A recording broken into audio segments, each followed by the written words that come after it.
DEI refers to liberal initiative that basically calls for a return to racial discrimination. How we deal with this both in the indoctrination in our schools as well as our society. Thank you, Lee. You know, as you were asking that question, thought about my friend Clarence Henderson over here. Clarence and the great heroes of the civil rights movement paid a very strong price. For Clarence, for the last several decades, he's been ostracized by many in the left. Why? Because he would speak the truth on things like DEI, even before we had a name for it.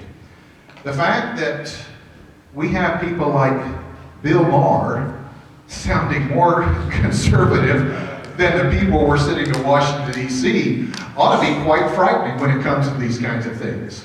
Think about it. Diversity, equity, inclusion. We've got an esteemed doctor here. We've got other healthcare professionals in the house today. I would hate to know that I would have to have life-changing surgery and they decided it because they had too many of one particular flavor of doctors, so let's go find somebody that maybe didn't do so well in class.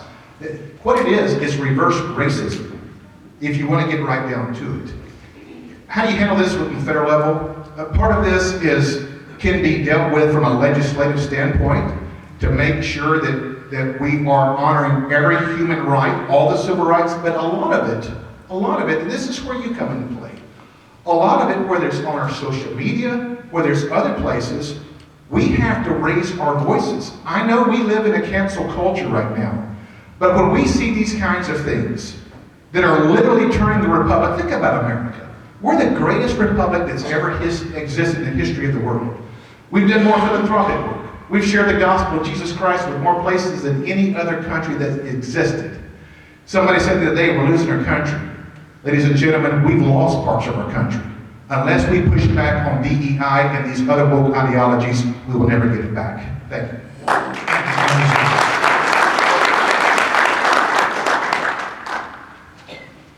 So here's the big problem with DEI. DEI erases the individual. It takes individuals like all of us and it places us into groups, and then it defines those groups based upon whether you're an oppressor or you're the oppressed. It's actually rooted in Marxist theory. It is. I know that sounds a little conspiratorial, but it's the truth. It's rooted in communist theory. And it's wrong. It's wrong. Because all of us are individuals. We're all created in the image of God. We're all given the opportunity to achieve based upon our individual ability. But the left wants to use it as a way to control us. It has to be resisted at all levels because, first of all, diversity, oh, that sounds good. That sounds good. But the best type of diversity is not racial diversity. It's not sexual diversity, or I don't even want to use the term gender because I don't even like it. But diversity of thought is the most important type of diversity. If we're shooting for diversity, that should be the type of diversity we're looking for. You can't even define equity, what it is. The way the left defines it is you have oppressor groups and you have those who are oppressed, and if the outcome is not the same between those two groups, if there's a disparity, well, that's evidence that there's discrimination. That's absolute nonsense. Because sooner or later, you can divide up America into groups. You can divide us up into, there's 350 million Americans. You can divide us up into 350 million groups, and you're right back to the individual. So DEI is nonsense, folks. It's nonsense. It's another way for the left to try to sell what they're selling. And it has to be opposed at all levels. And when I'm your congressman, I'll go and do that.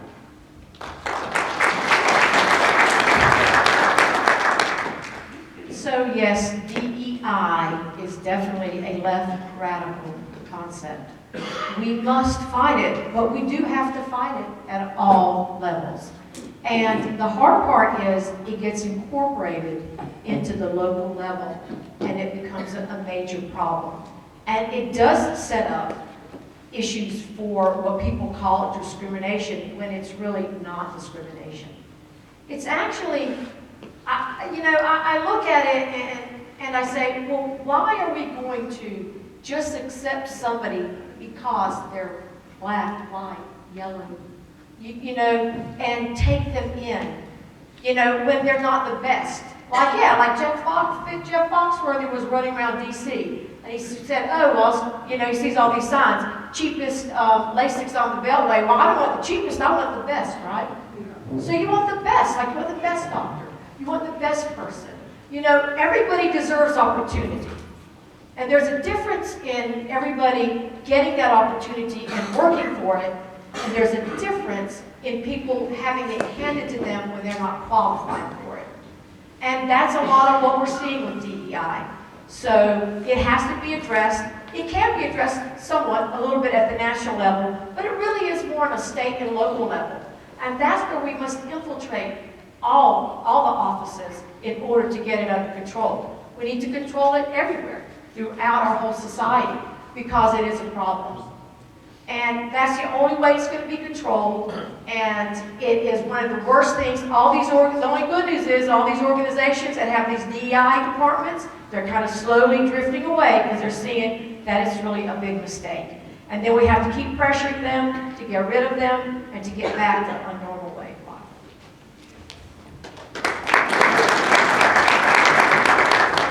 The concept of DEI and ESG, these things are nothing new. I spent 22 years in the military, and I retired 10 years ago. And I can go back 32 years in my mind, and those concepts were alive and well in our government in every department. They were masquerading under EEO. DEI is EEO on steroids, okay? And any organization that fully embraces DEI will DIE, okay? And a perfect example of that is what's happening in our military today. Our military is not focused on preparing for war like it should be in a posture of readiness and peace through strength. Our military is inundated with this social experiment, an infusion of DEI and ESG on steroids that's eroding our capabilities and our readiness. And I would submit that any organization, including our military, will DIE when they embrace DEI.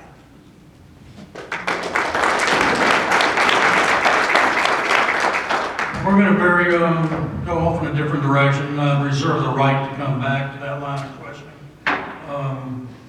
Let's go to world events. First of all, let me get this one out of the way.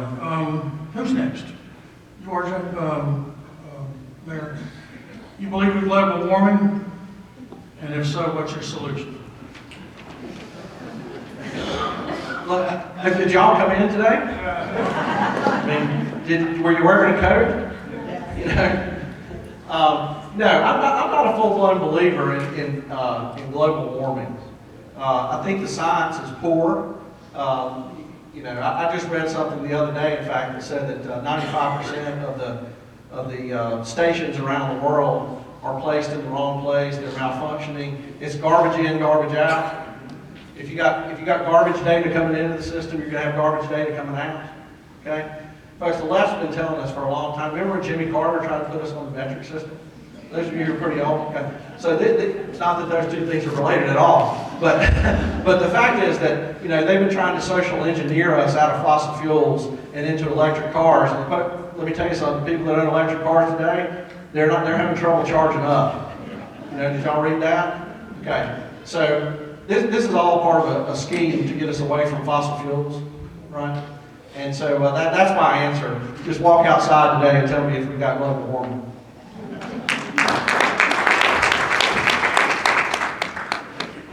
No, I don't think we have a global warming crisis. What is going on are natural cycles that go. If you read through the history of our beautiful Earth, it goes through natural climate changes, it goes through natural cycles. That is what's going on. It is, however, being propagated by those people who want this green agenda, right? They do want to get us off fossil fuels, which is absolutely absurd. We are not a society that will be able to maintain ourselves on electricity and solar energy. There are options available along with fossil fuels, such as nuclear energy, or whatever, that are very kind to the environment. But we are not in a global warming pattern right now. And it's not like, 5 years from now, we're gonna be dead, right? That's what they say. Some people say even 5 years from now, the global warming is gonna be so bad, we're gonna be scorched. Absolutely not. That's not gonna happen. And so, when I'm in Congress, I will be looking at how are we going to progress in becoming energy independent, certainly respecting our earth, respecting the fact that we have to take care of the air pollution standards, etc., and how they may affect climate locally. But absolutely, we're going to have to become energy independent again like we were 3 years ago. And it will not affect our global warming pattern. Thank you.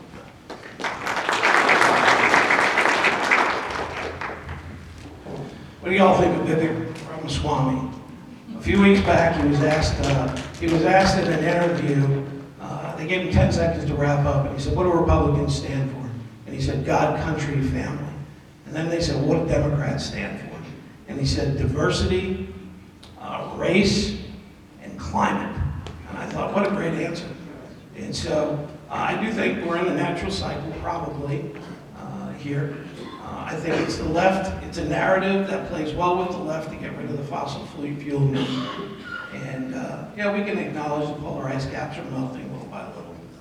But at the end of the day, they're looking for a narrative that plays well with the masses. This week at Davos, while all the billionaire lunatics that fly over there on their private jets are talking about it, and of course leading the charge is John Kerry, right? And he can't answer a single question when a reporter puts a mic in his face. He doesn't want to answer it. Why he flew over there on his private jet. Why he's adding to the carbon footprint.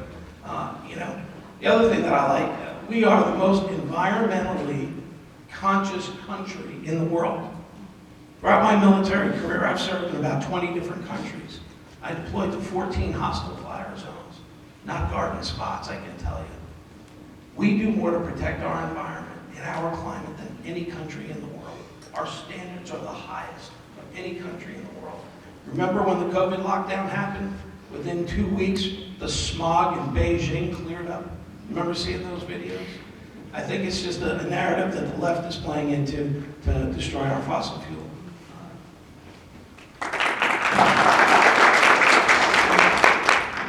Well, when you got Greta Thunberg kind of calling the shots, it makes me a little nervous, which I might add, she's very close to the age of the two gentlemen that didn't show up today, but that's a different story. And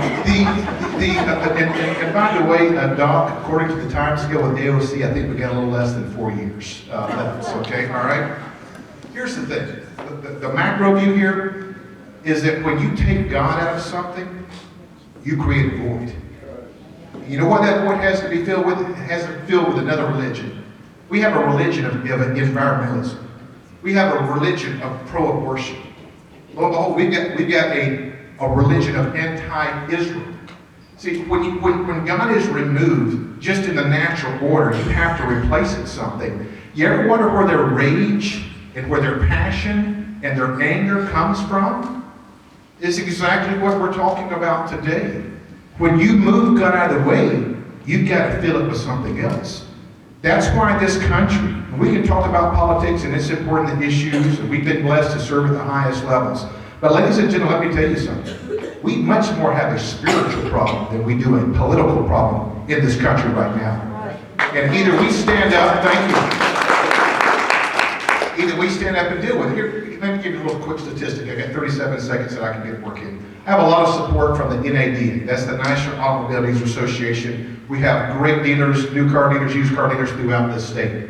Anybody their goal is to sell 400,000 new cars per year. That keeps everybody fed, keeps things going. Do you know how many, I'm counting Tesla, how many electric cars were sold by these major manufacturers? What percentage in North Carolina out of those 400,000 cars are selling? Anybody want to take a shot? 7%? Somebody else? 5%? 1%.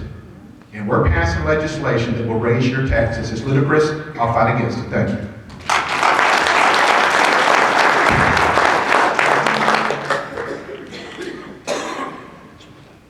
Okay, let's go here. Are you, who's up next? Is that you, Doctor? Are you willing to go to war with China to defend Taiwan? Now, that's a loaded question. You're welcome. So, I don't like the idea of getting in another war. However, China is one of our biggest problems right now. And Taiwan is important for many different reasons. First of all, it truly is an independent country. China's wanted to make it one country for many, many years. But it is very important to the entire world economy as well.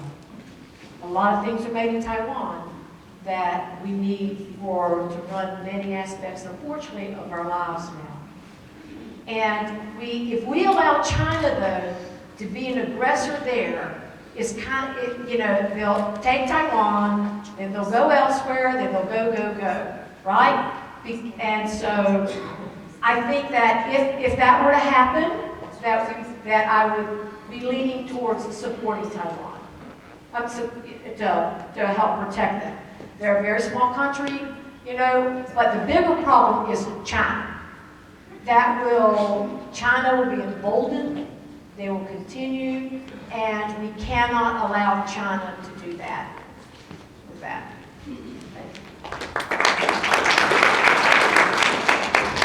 Now we're getting to something that's in my wheelhouse. Nobody hates to fight a war more than the soldiers that have to fight it. I'm living proof of that. I'm lucky to be standing here before you. So I take this endeavor very seriously. A couple weeks ago, the president requested War Powers Act authorization from Congress. I, more than anybody on this stage tonight, know what the true gravity of that request means. It means potentially sending your sons and daughters and your grandchildren to war. You know how we avoid that? We avoid that through having a strong foreign policy and national security policy, by having a strong military and projecting peace through strength. I keep going back to the Afghanistan thing because it's a big deal. The manner and time in which we withdrew from Afghanistan was absolutely humiliating on the world stage, and it has spawned a global aggression, the likes of which we have not seen since World War II. It was the green light for Russia to move into Ukraine, Iranian-backed proxies, Hamas to attack Israel. You got North Korea and South Korea getting frisky with each other, and of course, China is the bear who's making a move on Taiwan. It's only a matter of time. And so, you take that situation globally, and then you take the disaster on our southern border, which is a national security crisis of epic proportions. And you need to elect somebody here to run District 6 or to represent District 6 with a global and national security perspective. You can't just have a small town perspective. You have got to have international, global experience, federal experience, state and local experience. I don't want to see us go to war, and the only way we can avoid it is peace through strength, an America First agenda, and that starts by rebuilding our military and maintaining a peace through strength posture.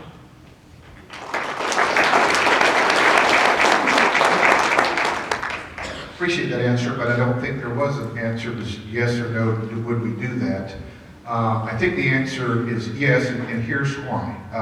Speaking of national experience, I've been to 22 different countries serving on intelligence and counterterrorism. China cyber attacks us more than 10,000 times every single day. You know what they're going after? They're going after a power grid that controls all of our IPP, all the power from the Mississippi River to the East Coast. China is already coming after us, and we cannot keep our head in the sand. And, well, let me do my best Joe Biden impression when asked about this. Yes, we should defend China. No, we shouldn't defend China. Where's the ice cream? You know, this is, we have an administration right now that is so feckless that it has showed so much weakness in the world. If you don't believe me, what did we do about China and the balloon that flew over our country? Not a dang thing. I said something else, but my mom was here today. Nothing. We did absolutely nothing. What are we doing at the border? Well, the federal government, They're going after Texas because Governor Abbott has the stones to be able to do something about it, empowering his state authority guys to go in and arrest these illegals. When it comes to China, please know they are doing everything possible to undermine, because in their very teaching and instruction, they believe they should be the only superpower. I'm fighting this not fighting this on the federal level, I'm fighting on the local level. The Greensboro Global Academy, you guys have heard about that? We've been doing a deep dive investigation on that. Here's the deal, I gotta go quick. The deal is this. The property was sold for $26 million to a Chinese company called Poots Unlimited. Look at their website, it's all in Chinese. Now, Joe Biden's administration has come in and done business to educate illegals that are coming here, as well as recruit students from China and from the Middle East. I fought it on the national level, I'll fight it on the local level. Thank you very much. All right, I'm not afraid to answer this question. We have to be a nation that keeps its promises. For decades and decades and decades, we have been committed to the defense of Taiwan. We have to be a nation that keeps its promises. Right now, we have a president who will not keep our promises, who exudes and projects weakness all over the world. The pullout from Afghanistan was the greatest disgrace in war in the history of this nation. We have got to keep our promises. Taiwan is extremely important. First of all, it is a democracy. It is a beacon of freedom in that part of the world. And we have got to back them when they are threatened by the communists in China. If we lose Taiwan, it puts South Korea at risk. It puts Japan at risk. It puts the Philippines at risk. The Chinese are building artificial islands in the South China Sea to build air bases so that they can project power in that area of the world. We have got to be a country that keeps its promises. Our allies are watching around the world. And if we don't keep our promises, when the day comes that we're threatened, are we going to be able to count on them? We have to keep our promises. We have to keep our word. If China attacks Taiwan, we have to go to war to defend it.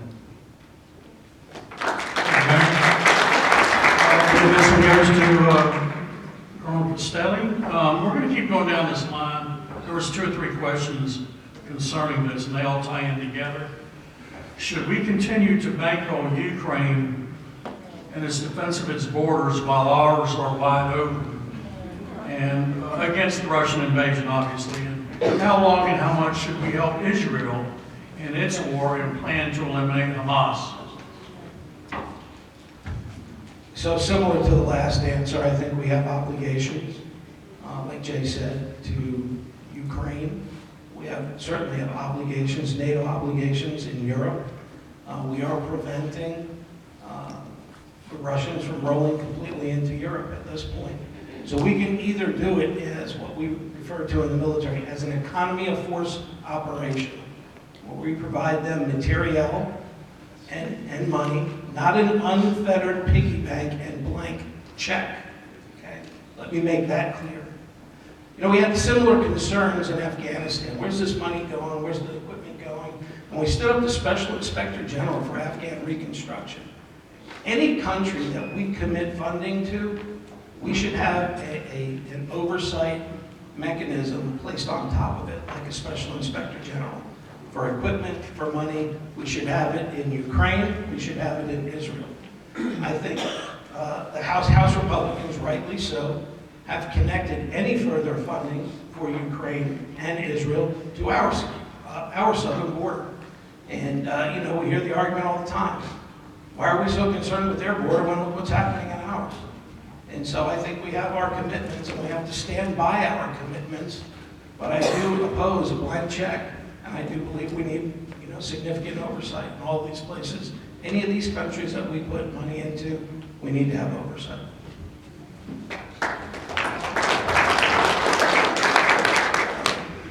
Hate to disagree with Lieutenant Colonel again, but It's a theme. I don't think we have any obligations that we owe Ukraine.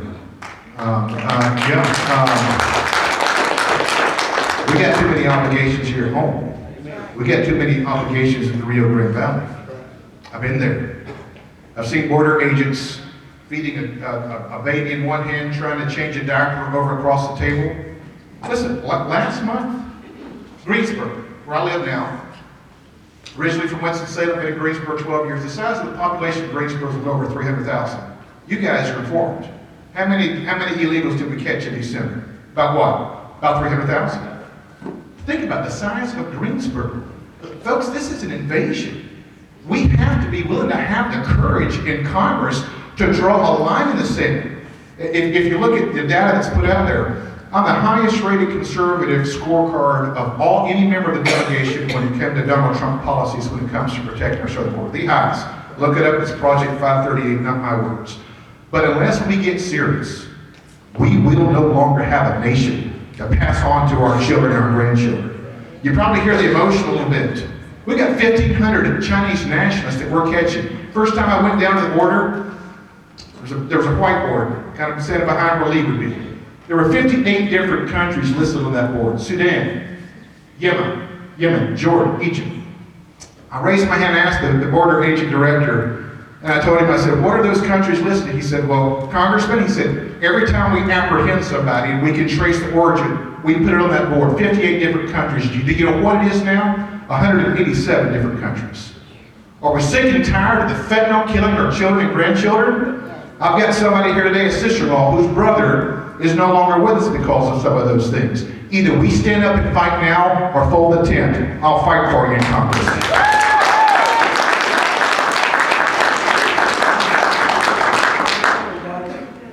Sure, go ahead.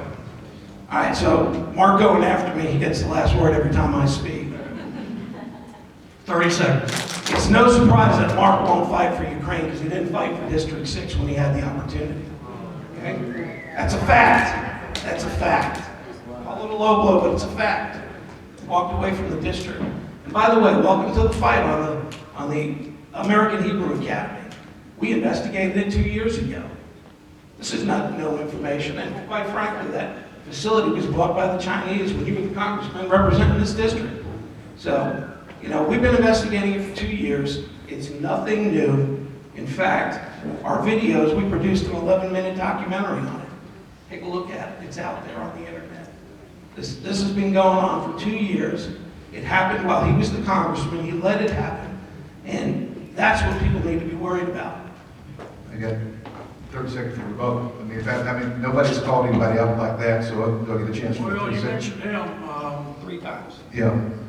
Well, he referenced me in his opening comments, so I would like to take that 30 seconds if that's possible. All right, we're gonna let it go around one more time, but then we're gonna move on.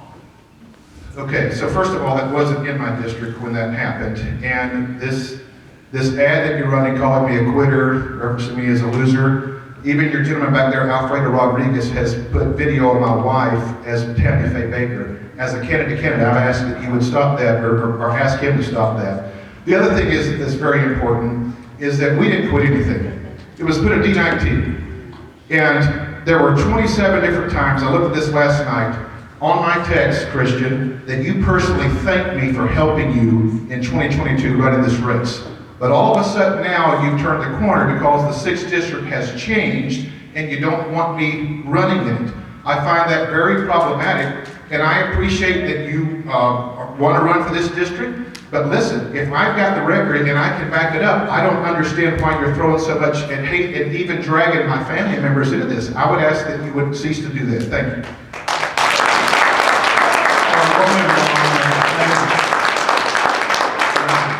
Since we've gotten a little off track, would you please repeat the question? If I can, should we continue to bankroll Ukraine in its defense of its borders while ours are wide open against the Russian invasion? How long and how much should we help Israel in its war and plan to eliminate Hamas? I was going to go back there and get a hot dog and sit and watch the fight. But back to Ukraine and Israel. Folks, Ukraine deserves no more money until we get our own border in order. Now, Vladimir Putin is a brutal dictator. He poisons his own political opponents. He attacked a country that was defenseless. I don't want to see Vladimir Putin win. But right now, this administration has articulated no strategy whatsoever for why we're in Ukraine, what our goals are, why we're there, and what's going on with all the money we're sending. Folks, Ukraine is a country that's filled with oligarchs who are stealing our money. Okay? We don't know where that money's going. We don't have a plan. We don't know what our goal is. So until we can answer those questions, and until we can secure our own border here, we shouldn't be fighting to secure the border in Ukraine. We shouldn't be sending them any more money. Now, on the issue of Israel, folks, what happened in Israel is the worst attack on the Jewish people since the Holocaust. Israel has every right to defend itself. Our administration right now is trying to tell Israel to back off, slow down. No. Israel has every right to defend itself against a terrorist organization that slaughters babies, that hides in schools, that hides in mosques, that hides under hospitals, that's doing the most despicable things that this world has seen since the 1940s. We need to get out of their way. We need to let Israel do what they're going to do. And folks, it wouldn't bother me. I don't want to see innocent people die under any circumstances. But it wouldn't bother me to see all of the Gaza Strip, not there'd be one brick, one stone, one rock bigger than a nickel when it's all over. We got to run these people out. We got to defeat them, and we got to do everything we can to support Israel in that effort.